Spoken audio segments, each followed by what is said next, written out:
Distinguished speakers, esteemed principals, educators, parents, students, and other stakeholders. It is an honor and privilege to welcome you all to this first session of the CBSE Global Webinar Series on Higher Education Trends, Future Skills, and College Admission. This initiative, under the leadership of our chairperson Shri Rahul Singh and Secretary CBSE Himanshu Gupta, reflects CBSE's commitment to empowering students, counselors, and school leaders with valuable insights into the evolving world of education and career. The jobs of tomorrow, as we all know, demand more than academic knowledge. Critical thinking, collaboration, digital literacy, emotional intelligence are a few essential skills that are even highlighted by the World Economic Forum. CBSE is committed to embedding these into our school ecosystem so that we can make our students future ready. Today, we are honored to host an exclusive webinar featuring Carnegie Mellon University, CMU, USA. This session will provide our students with the key insights of CMU's admission programs, their admission process, and the students' experiences. We are honored to have with us Mr. Justin J. Mohne, who is the Director of Recruitment, Office of Admissions, CMU. He would be our key panelist. Along with him, we have Mr. Arjun Seth, who is the college admission coach, the youth mentor, and the founder of EdBrand. Mr. Seth is also the honorary convener of the CBSE Global Webinar Series, and his dedication and expertise have played a pivotal role in curating these sessions and bringing together some of the most influential voices in education and career guidance. I extend my sincere gratitude to all our esteemed speakers, educators, and participants for joining us today. And at the end of this session, we would be having a question and answer forum. So kindly be ready with your queries so that we can really try to give an answer to all of them. In any case, if you want to revisit the session, please just join in at our YouTube channel because we would be putting up the entire session on the YouTube channel of CBSE. Thank you so much, and the floor is all yours, Mr. Seth. We hope to have a wonderful session ahead of us. Thank you so much. Thank you, Niti, and thank you for all your patience, everyone. I'm very happy to see so many of you join today. This is our first webinar, and so there are some glitches, but that's great to now start on time, a little bit later, but yes, nonetheless, we are on. So as I said, this is our first webinar in CBSE's global initiative to get top universities speak with stakeholders in India in high school all across India and CBSE schools across the world.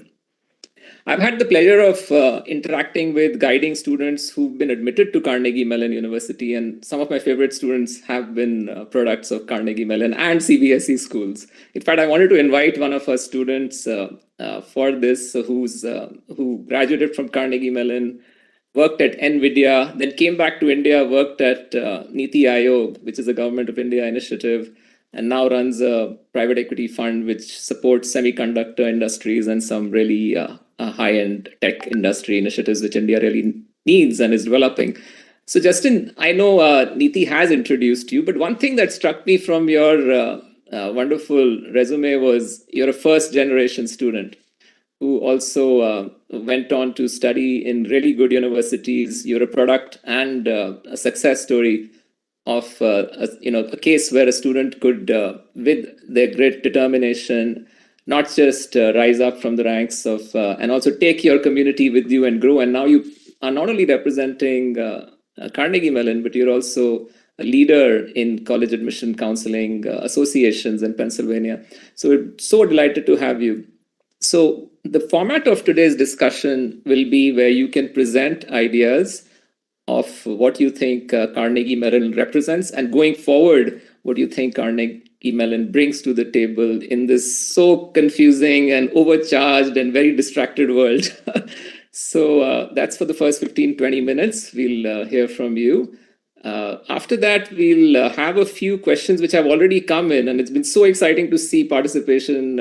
Even after this was announced, we had a flurry of people approaching the CBSE office in terms of identifying questions and even opportunities to understand how admissions works. So over to you, Justin, and we'll connect and have a round of question answers right after your presentation. Fantastic. Well, thank you very much for the invitation and for that very generous introduction. And also, thank you for everybody's patience. I understand we had a little confusion on the time zones there, so I'm sorry I wasn't able to jump on any earlier. So again, my name is Justin. I serve as the Director of Recruitment in the Office of Admission at Carnegie Mellon. It's really just a fancy way of saying I've been an admission counselor a long time. This is now my 16th year serving in the Office of Admission and my 20th as a Tartan. I am a Carnegie Mellon graduate and was the first in my family to receive a bachelor's degree. I want to use these first 15 minutes or so just to introduce you to the university. I'm going to talk about Carnegie Mellon at the 10,000 foot level, a little bit about our academic and artistic community, about Carnegie Mellon outside of the classroom, and then talk a little bit about our application processes and the selection process that admission officers like myself go through. I caught the tail end of the lead-in presentation there and was hearing a lot of similar comments to the ones that you'll hear me make. And then we can jump back over for some conversation and Q&A. So let me start with the introduction to Carnegie Mellon. If you're not familiar with CMU, we are a medium-sized research university. We're home to about 7,000 undergraduate students, and we are located in the city of Pittsburgh. That is in the state of Pennsylvania in the Great Lakes region of the United States. The university is structured around a college model. There are 7 distinct colleges here at Carnegie Mellon. And for undergraduates, when you apply to Carnegie Mellon, you apply directly to one of our colleges. You enroll in that college, and what that college defines are your options for your bachelor's degree or your primary major, as well as the structure of your core curriculum. So I'm going to describe that academic community. I'm going to describe those colleges. And as I do, I want each of you to think about, students, your own interests, counselors, maybe a student you're working with, and which of these colleges most closely reflects their primary interest. The first of those colleges is our College of Engineering. The College of Engineering is home to about 400 students annually. We offer Bachelor of Science curricula in electrical and computer, mechanical, civil, environmental, material science, and chemical engineering. When you apply to the College of Engineering, you have the option of applying directly into one of our departments or applying undeclared in engineering. If you apply undeclared in engineering, you have your first year, 2 semesters to declare your major. If you apply directly into a department, you're going to hit the ground running and be able to really start taking coursework in that program from day one. Our engineering curriculum is very hands-on, lots of time in maker spaces, fabrication facilities, studios, where you're going to roll up your sleeves and do the work of an engineer. The second of our colleges is our College of Fine Arts. The College of Fine Arts has 5 distinct schools. We have conservatory-style programs in drama and in music, and studio-style programs in architecture, art, and design. All 5 of these schools offer a professional artistic training. What that means is that there's a heavy focus on preparing students to be practitioners in their field, to be an artist. You're going through the iterative process of creating, receiving feedback on your creation, and in the case of the visual arts, literally going back to the drawing board. We offer Bachelor of Fine Arts degrees in art, drama, and music, a Bachelor of Design curriculum, and a 5-year Bachelor of Architecture curriculum. That 5-year degree is the necessary degree for licensure if you're planning on or interested in becoming a practicing architect. There will be audition or portfolio components for any applicant to the College of Fine Arts, including those that are thinking about our BXA program, which is the inter-college degree program that combines an artistic discipline with an academic discipline. BXA is most appropriate if you see the two fields as intimately related. You want to study music and psychology because you're interested in the impact that music has on the brain. How can you use music performance as a source of therapy? That's what BXA is all about. We also have our Dietrich College of Humanities and Social Sciences. The Dietrich College is our version of a liberal arts college here at Carnegie Mellon. It's our broadest college, over 60 majors and minors, ranging from humanities-based fields like philosophy and creative writing, to quantitative social sciences like statistics and data sciences, behavioral economics, to innovative cross-disciplinary programs like ethics, history, and public policy. It is our most academically flexible college, affording you 2 years to declare your major. And it has a heavy focus on research methodology within the various fields. Our information systems program is offered jointly between our Dietrich College and our Heinz College, and it really focuses on the intersection of technology and business. You're going to find that you learn a lot about things like programming, about technical solutions, but you also learn a lot about organizational behavior and business. And you look for how those two fields intersect. How can you use technology to help organizations achieve their goals? A lot of database management, consultancy, technology implementation work comes out of information systems. Our Mellon College of Science is home to our mathematical sciences and our lab sciences programs in biology, chemistry, and physics. We offer both Bachelor of Science and Bachelor of Arts degrees, and students have a year to declare their major in the Mellon College. It is a heavily research-based program. You're going to find over 70% of our undergraduates in the Mellon College and over 90% in biochem and physics conduct research during their time as an undergraduate. I know research was one of the topics that was mentioned as of interest, so I want to pause there for just a moment and highlight that research is a big part of Carnegie Mellon, regardless of your major. So whether you're going into a traditional research field like biology, or you're going into a field like business or the humanities or the arts, you're going to find research components wrapped around your education here. There are over 100 faculty-led research institutes that afford students the opportunity to support faculty-led projects. And there are also funding mechanisms through our small undergraduate research grant and fellowship programs to provide financial support for student-led and initiated research projects. There are great opportunities, again, regardless of your major. One of my favorite student-led projects was a project that came out of our School of Drama. It was a group of students that wanted to look into the impact that artistic content had on public goods. So they developed a one-scene musical. They called it the Bus Stop Opera, and they were performing at bus stops around the city of Pittsburgh. And then they would have researchers on the buses that would poll people about their opinions of public transportation to demonstrate that incorporating the arts increased people's perceptions of riding the bus system. Very cool idea that the university was able to fund and support for some of our artists. Our next college is our School of Computer Science. The School of Computer Science offers a Bachelor of Science curricula in computer science, artificial intelligence, computational biology, human-computer interaction, and robotics. You have a year to choose among those 5 majors, and all 5 of them focus on a heavily theoretical foundation, a lot of proof-based mathematics, a lot of abstract problem solving is going to go into the foundation of computer science here at Carnegie Mellon. Our Tepper School of Business is the last of our colleges, home to our business administration and economics programs. Our programs in business take a very quantitative approach to the field, the idea of managerial science. How can you use mathematics, statistics, economics to inform decision-making models and processes?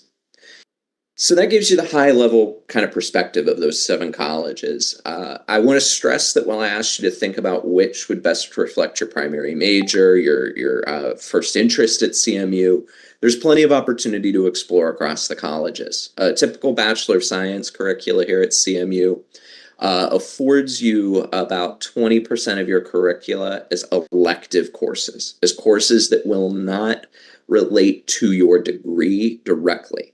that affords you the opportunity to take a minor in another field, learn a foreign language, dive deeper into the humanities or the arts. And that breadth is a hallmark of the American education system and something that Carnegie Mellon believes deeply in as well. Another big part of your experience here at Carnegie Mellon is going to be life outside of the classroom. This is a community that is a residential campus. You'll find that CMU is not a local community only. We are a campus that actually has more Californians than we do Pennsylvanians, and we have more international students than we do Californians. I note this to highlight that the campus does not empty out in the evenings or the weekends. We're not a commuter location by any means. So students are living, eating, spending their time at Carnegie Mellon outside of their time in the class. As a residential community, you'll find that about 2/3 of our students live in university housing. We require you to in your first year. We guarantee you a spot for 4 years. But beginning in the second year, the choice is yours. So about 1/3 of our students live in the city of Pittsburgh. The campus itself also has over 30 eateries. It's not one central cafeteria system like a lot of American colleges and universities, but over 30 different locations operated by 13 different vendors. 10 of those vendors are local Pittsburgh restaurateurs. So you're going to find the coffee shop system, for example, is 3 local Pittsburgh coffee shops that run locations. There are some great delis on campus. There's a full-service grocery store that focuses on fresh ingredients. You're going to find produce. You're going to find meats, including halal quality cuts of meat. So a lot of variety available to our students on campus. The campus also has over 300 student-led clubs and organizations. These range from technically minded organizations like the Robotics Club to creative organizations like Scotch and Soda, which is our student-led theater troupe, to affinity-based organizations like our South Asian Student Association that allows for students to come together and share around shared cultures and lived experiences. The university also has over 40 club and intramural sports and 19 Division III varsity teams. They're called the Tartans, and it's been a bit of a golden age for Tartan athletics. Our women's basketball team is currently in the NCAA national playoffs, competing down in the Baltimore area right now. The campus has a lot of resources. You're going to find advisors and supports that include your academic advisor, but also include supports through offices like our Office of International Education, which supports all foreign scholars in issues related to their visa and documentation, provides additional supports around an international student orientation. You're going to find resources like our Center for Student Diversity and Inclusion that provides programming and professional staff that support different organizations focused around belonging. There's a full-service campus health center that provides supports for both physical and mental well-being, co-located with our varsity athletics and fitness programs. As you move off of our campus, you're going to find that the city of Pittsburgh is also a great resource to our community. Pittsburgh is a city that I think is perhaps best known for our industrial past. We used to be the heart of the steel industry in the United States, but that steel industry really died out about 50 years ago. And as that happened, the city fell in hard times and had to reinvent itself, and has done so around healthcare, technology, and education. You're going to find that we have a thriving economy that is very much centered around the 10 colleges and universities that call the city home. And there are about 100,000 college students that live in the city of Pittsburgh each year. The largest of our colleges is the University of Pittsburgh. It's right down the street from Carnegie Mellon, an easy walk from our campus. And we are the second largest of those colleges. The downtown area has a thriving cultural district, great theaters, museums, and art galleries. We also have a very strong sports scene with 4 professional sports franchises. We have the Steelers, an American football team, the Penguins, who are a hockey team, the Pirates, a baseball team, and the Riverhounds, who are our football or soccer team. I want to transition now to one final topic before we open up the conversation for questions, and that is a few words about our application process. And my apologies if I pause to occasionally sip coffee. It's still early in the morning here in Western Pennsylvania, so I'm getting my first cup of coffee in for the day. You'll find that Carnegie Mellon in the admission process is a common application school. The common application goes live every August for the upcoming cycle. So for any current juniors on the call that might be thinking about applying for the fall of 2026, this August is when you can begin that process. You apply again directly to one of our colleges, and we go through a very holistic review process. We're considering a lot of different sources of information, and we're really answering two high-level questions. First, will the student succeed academically or artistically? Second, will the student enrich our community for their classmate, for their lab mate, for their roommate? So the common application will collect your academic record, will collect self-reported testing results. We are, in terms of testing, looking for TOEFL, IELTS, Cambridge, or Duolingo exam results for any non-native English speakers. For applicants to our computer science program, looking for an SAT or ACT result. And for applicants to our other academic programs, have a more test flexible option where in addition to the SAT or ACT, we will accept advanced placement, international baccalaureate, French baccalaureate, or Cambridge results. And for the French bac, the international bac, and Cambridge results, we will accept predicted results as the testing requirement. We're looking at the recommendation letters collected, the essays written, your activities section. This information is kind of what rounds out that broad application. The academic information that you're submitting, what courses have you taken, what grades are you receiving, your standardized testing, what recommenders say about you as a student. That is what broadly helps to make that case that you can do the work. It shows that academic admissibility and potential. And I would say roughly 70% of our applicants are showing that potential.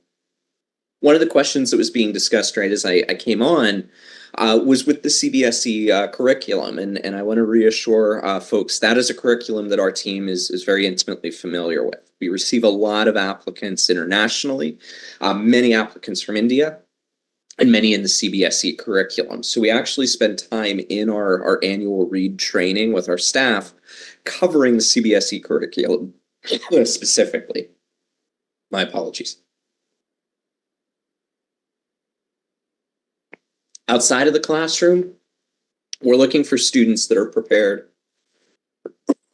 to collaborate and to communicate effectively, that exhibit pro-social motivation, care for other community members, and an ability to persist to goal completion. You can demonstrate this through activities, through jobs, responsibilities at home with your family. There are a lot of different ways that will come across in your application. We're also looking at your essays and what you say about yourself in those essays. I want to stress you should be the subject of your writing. We should learn more about you. To give you an illustration, I could write an essay on spending time with my grandfather growing up. He was one of my best friends and a hero of mine. But if I write that essay and I give it to Arjun, and the takeaway is, I wish I'd met your grandpa, Justin, I missed the mark. I wrote about him, not about me.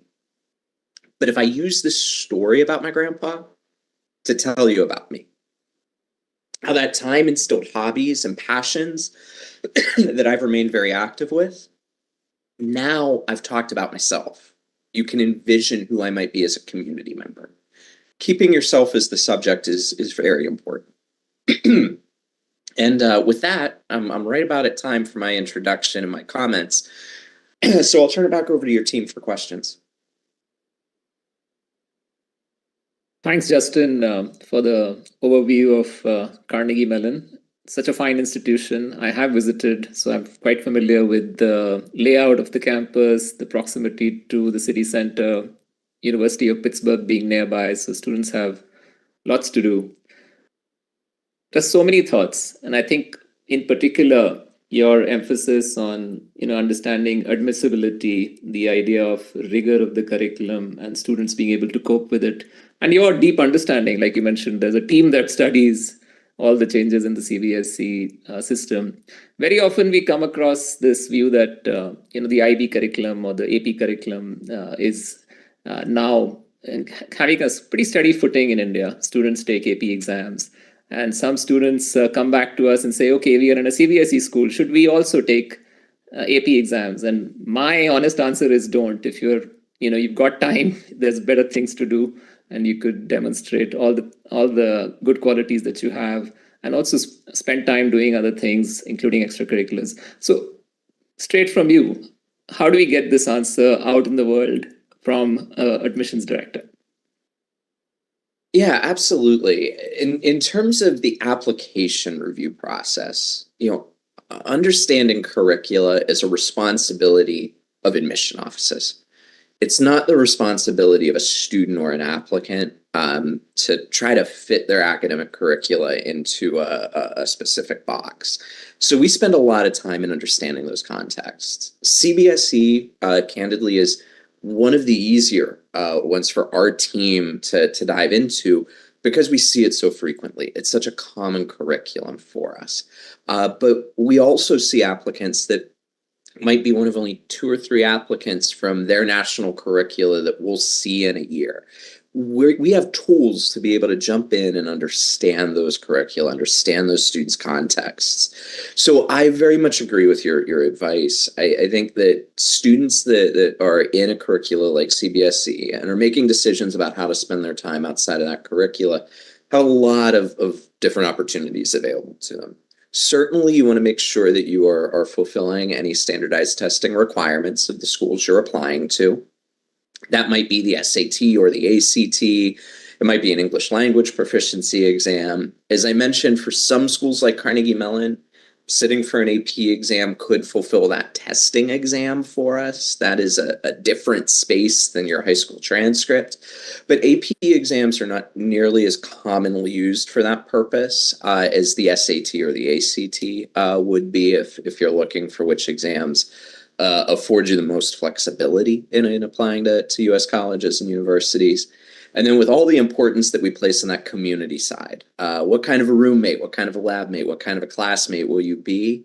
There are a lot of other things you're going to want to demonstrate about your passions, your talents, the way you spend your time that could easily get brushed aside if you're trying to tack on 8, 9, 10 AP exams on top of your curriculum. Thank you so much.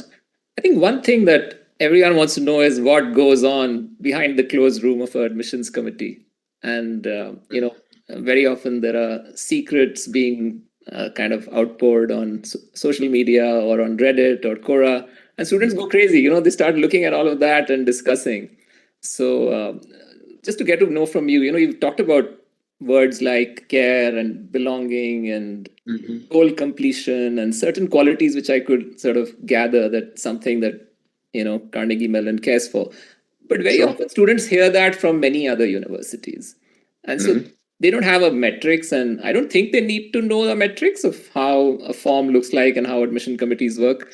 But just to address that question, how would you approach that in our gallery? Yeah, of course. I think one of the real desires out there about the college admission process, and I very much understand it on a human level, is to try to break this process down into a formula, right? Because if it's a formula, you can solve the formula. What are the different components of the application? What percentage are they going to account for?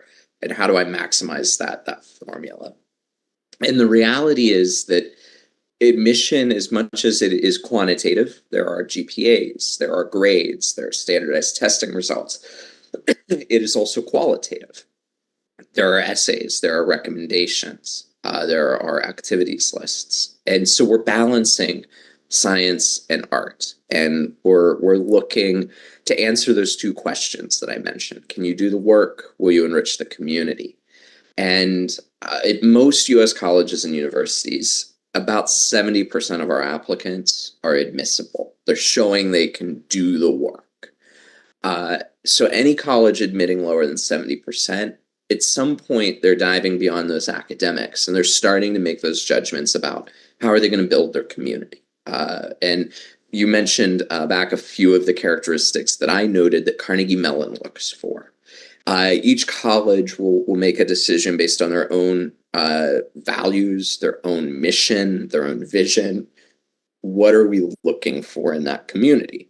And for us, it's things like that ability to communicate and collaborate, care for others and pro-social motivation, persistence to goal completion. Those are some of the characteristics that we think make a good Tartan.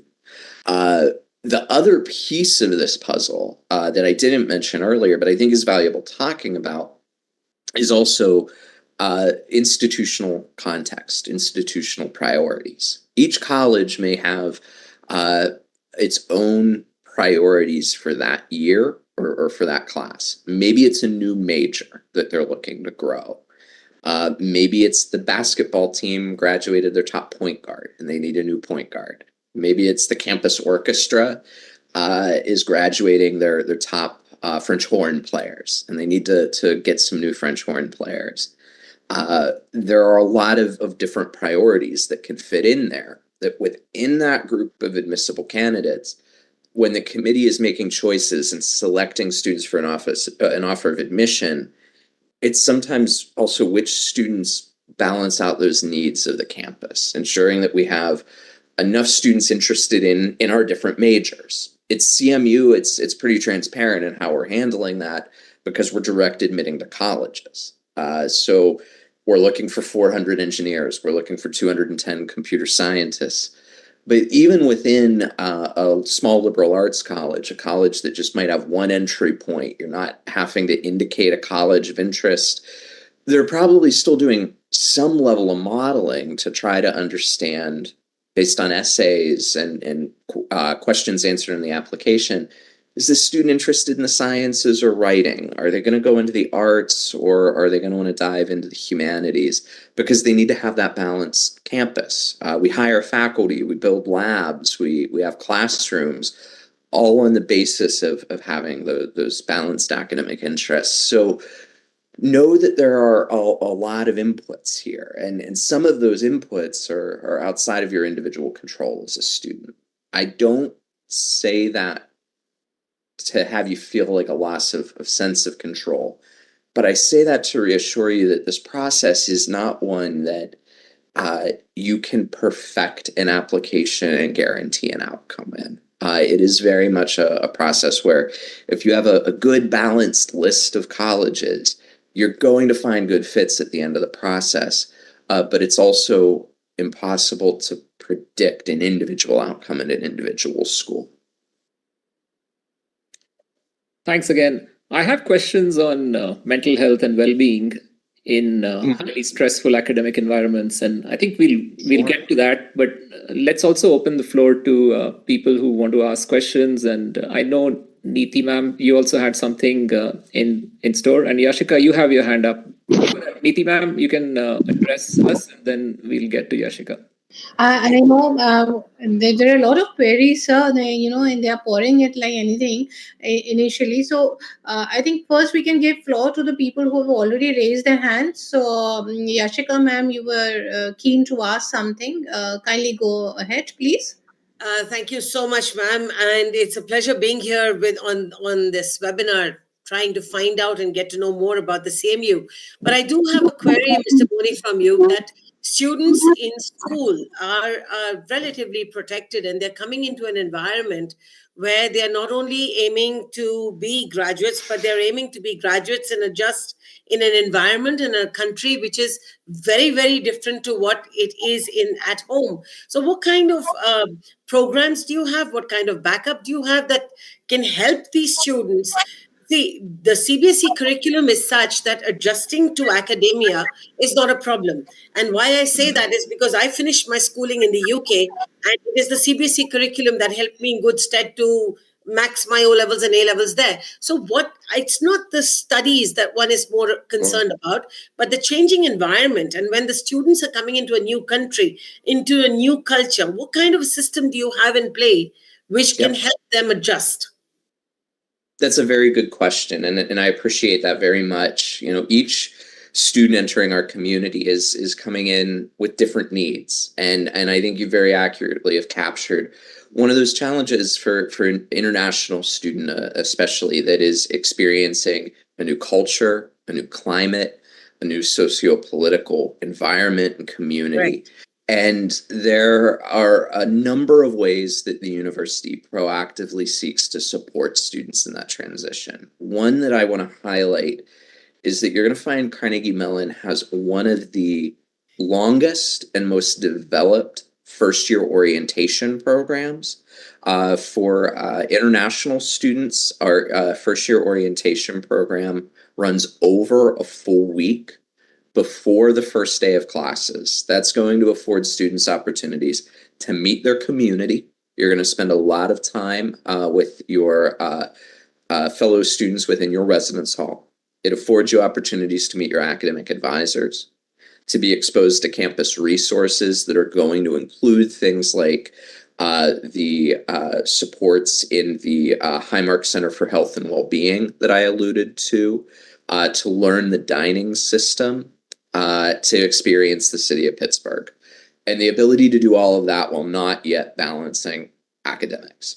And then our first year programming continues throughout the academic year, recognizing that one of the things that I think it's very easy for a student to fall into in that first academic year is I'm going to put my head down, I'm going to focus on the books, and I'm going to miss all the community around me, right? So a lot of that first year programming, it focuses on things like key campus traditions, making sure that we're bringing the first year community together to go to our spring carnival event, which is a major campus tradition. Many of our alumni come back for every spring, where we have a soapbox derby car race, we have a carnival midway, and ensuring that students engage in that way.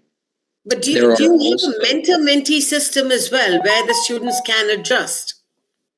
Sure. So there are also other supports that are outside of that first year experience. And yes, there are a variety of different mentor and mentee systems in place within the different colleges. The different colleges structure them in different ways. But you will absolutely find, for example, in our Mellon College of Science, they have one of the most well-developed systems that identify junior and senior students that are thriving, and assign them to first year students that are seeking a mentor. You'll find active supports through the Highmark Center that includes supports around meaning making, that focus on different faith systems, that focus on students having access to spaces to come together with others within their culture or their faith system. You'll also find that at Carnegie Mellon, about 17 to 19% of our undergraduate student body each year are also international students. And the reason that I highlight that in this answer as well is that Carnegie Mellon is very much a community that when you're coming into a new culture, so are many other students around you. Correct. And I think that sense of cohort is another strength that we have for students in that transition.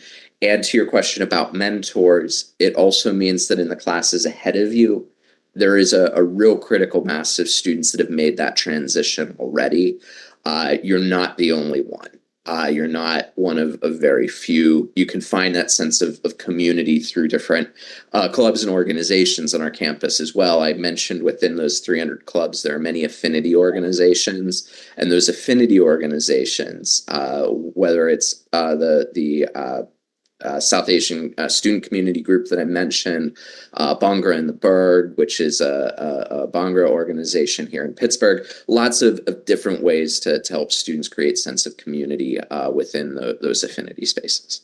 And in their residences, you do not have them like country-specific hostels or something. They do cohabit. Yeah, our residence halls are not themed in any way. So they're not Perfect. themed around a student affinity or culture, nor are they themed around academics. So you're not going to find an engineering hall or an arts hall. We very intentionally have residential communities that put both domestic and international students, that put engineers and artists together in a cohabitating community. One of the strengths of Carnegie Mellon is the diversity of this community, the diversity of culture, the diversity of talent, of interest. And we want to intentionally create spaces where that diversity is explored and lived by our students. I can say firsthand, having been a first generation college student at CMU, perhaps even more than the education itself, that was what was most transformational about CMU for me. Thank you. Thank you, Yashika ma'am. We also Thank have you for the Anuradha, question. ma'am.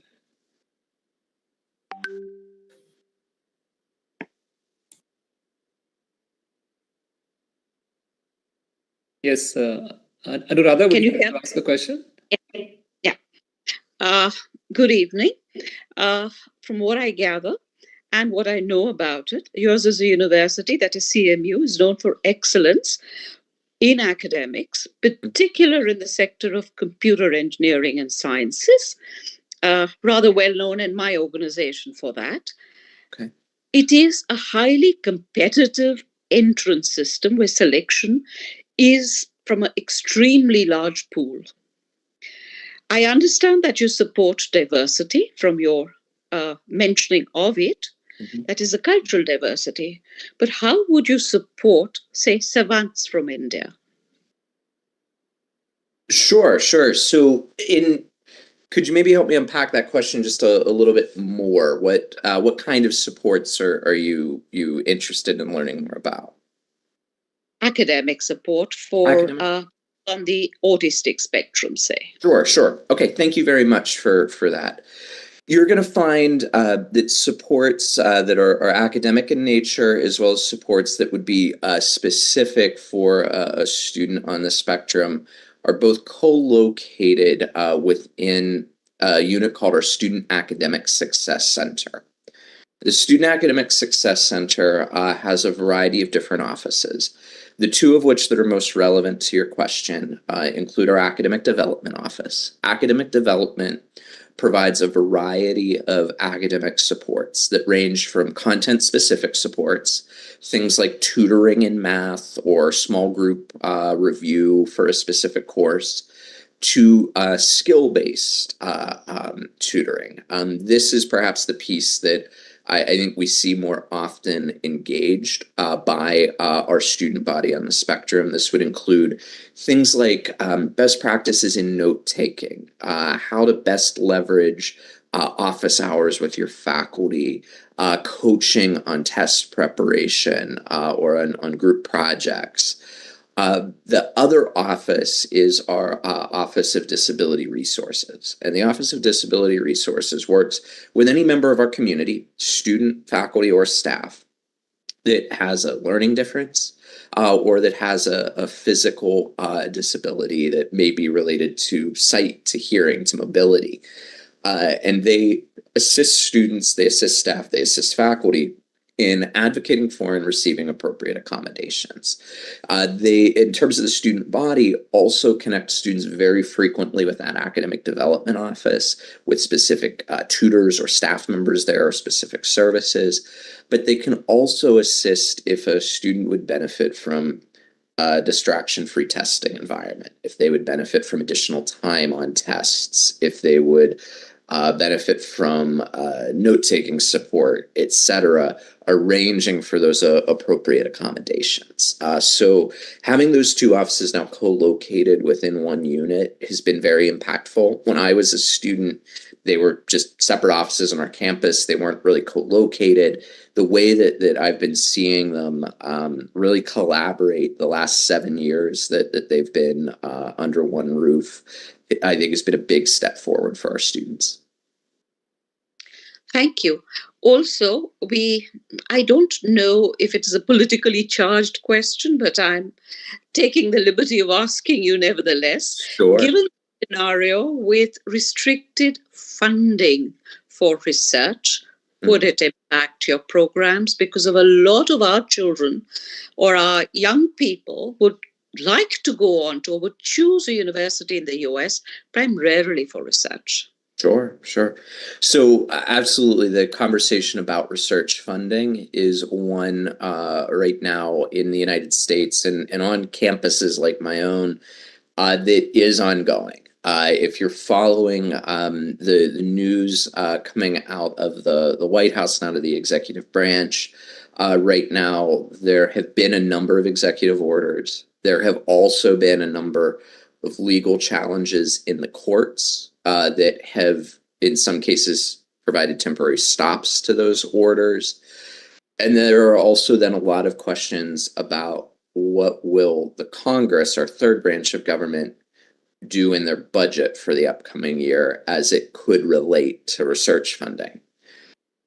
So what I would say is that right now in this moment, there is a great deal of anxiety in higher education about research funding. There is a lot of effort being put into understanding the potential impacts of a new presidential administration. Here at Carnegie Mellon, we have a very active government relations division, and we also have a very active Office of General Counsel, or legal division.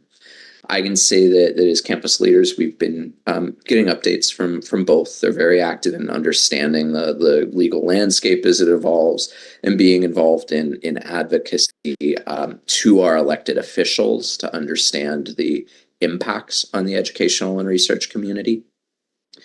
But while I would say there's a great deal of anxiety, I would also highlight that there's not yet a great deal of certainty as to what is going to happen.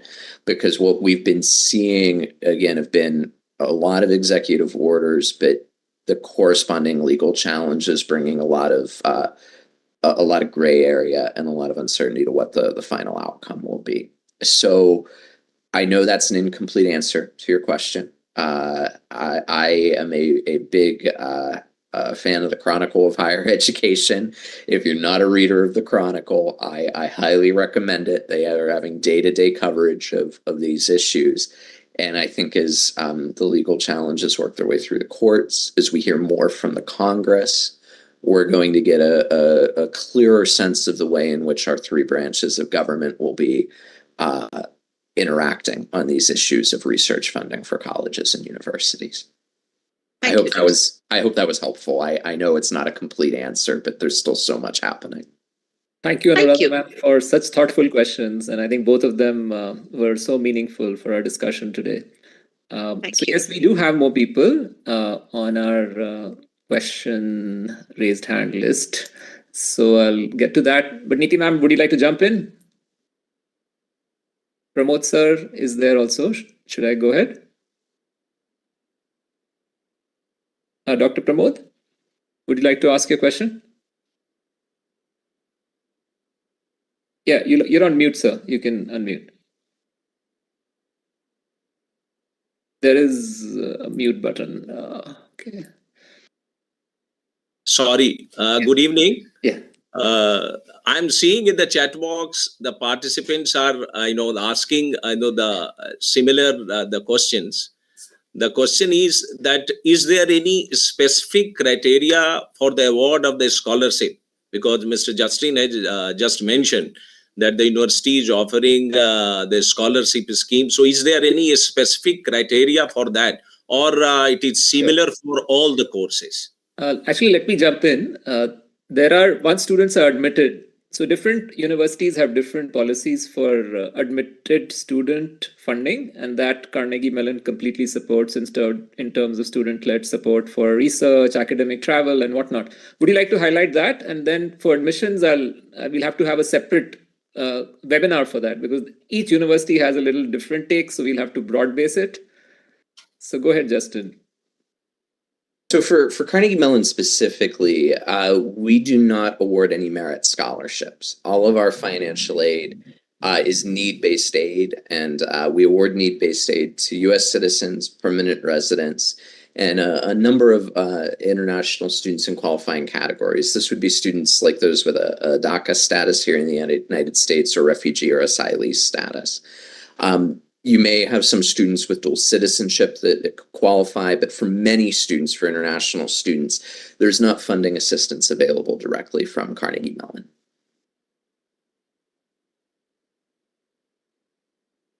Okay, thank you. And second question is that in India, the candidates generally used to be voracious to have or to pursue in those all courses which generally used to be job oriented. So kindly give some courses which generally used to have the kind of relations with those all areas where the candidates, after obtaining that very degree or the certificates, they will get the job in that very field. If I may contextualize this a little bit, Justin, it'll be interesting to also look at case studies of what skill set students had coming in and what resources they used on campus in their 4 years there, and then possible case studies of what you looked at in their profiles, and then career success teams sort of guided them to achieve their goals. In India, we call it placement success, but that's not what I really want to term it in this webinar. Yeah, of course. CMU, I think, is a place that I have to acknowledge up front, it's always challenging to make generalizations about student journeys because of the number of programs we have, right? The pathway of a student going into our drama conservatory versus our engineering college, it can look so very, very different. But some high level kind of generalized advice that I can share for Carnegie Mellon specifically, for students interested in STEM disciplines, making sure that they're diving into their most rigorous options within mathematics and sciences, and their course selection is very important.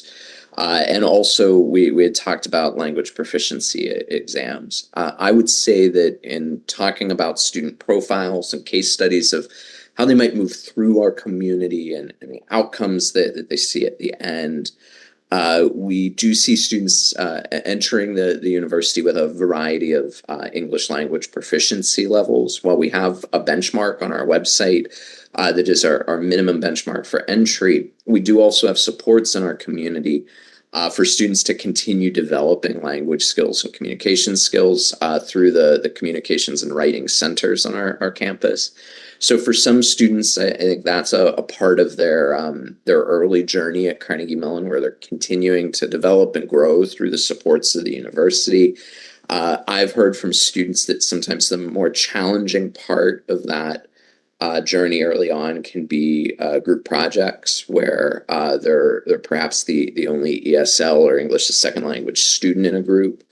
And again, there are wraparound services to assist students there. On the other side, the other journey that I would mention would be for students that are perhaps entering some of these more STEM-oriented programs, but haven't had the same level of experiences in mathematics as some of their peers. I will be candid in saying that is not usually what we see out of students coming from the CBSE curriculum, though. They're usually coming in with very strong mathematics preparation relative to their peers. But we do see students that come in that benefit from resources that we have in the first year around mathematics and providing a deeper dive into the pre-calculus foundations that a lot of our courses expect as a prerequisite, and ensuring that students fill any gaps that they might have in that mathematics preparation. At the end, the outcomes end, the career outcomes end, which I think was the other embedded part of your question. Our Career and Professional Development Center uses a model where they have advisors that work with students in individual colleges or programs at CMU and have the strongest connections with the careers, with the job networks affiliated with those majors. So they know both ends of that formula. They know the students and they know the employers, and can assist through job fairs, through the job boards, through individual counseling with those placements. If you visit cmu.edu/career, they've got some really fantastic job placement data on a Tableau dashboard. It's 3 or 4 years of historical data that you can sort out and do a deep dive into. Thank you. Thank you. You're welcome. We are pretty much close to time, and so Niti ma'am, would you like to have take the floor and give some closing remarks, and then we can wrap this session up? No, sure. The one thing is, Justin, I think we would need another 1 to 2 hours to really take up all the queries that I have in hand, and be assured that we'll again catch you in the times to come. But as of now, because of the time constraint, we'll have to give it a call. I would request Sudesh Kulia ma'am, she's our under secretary here with CBSE, to just propose a vote of thanks and just make this particular session the closure for the day, but then we'll be meeting again soon, definitely. And thank you, Arjun sir, for making it so vibrant and viable and everything possible. And of course, your early morning, we can understand. We will just leave you now. And you can have your next cup of tea and coffee, sir. So Sudesh Kulia, over to you, please.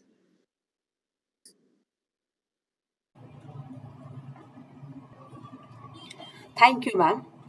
The experience of being part of this webinar on admissions and scholarships at Carnegie Mellon University, USA, has been extremely useful and educational to all of us.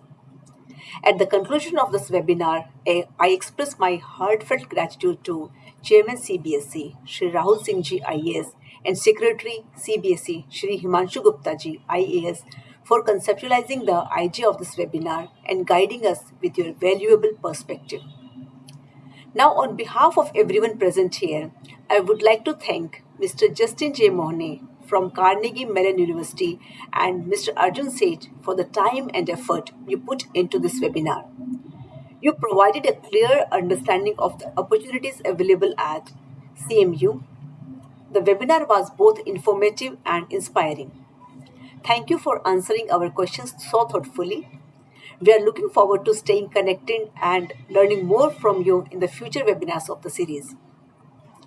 Next, in the series of note of thanks, I thank Deputy Secretary, Counseling Unit, Ms. Niti Shankar Sharma, who guided us for successful conduction of this program.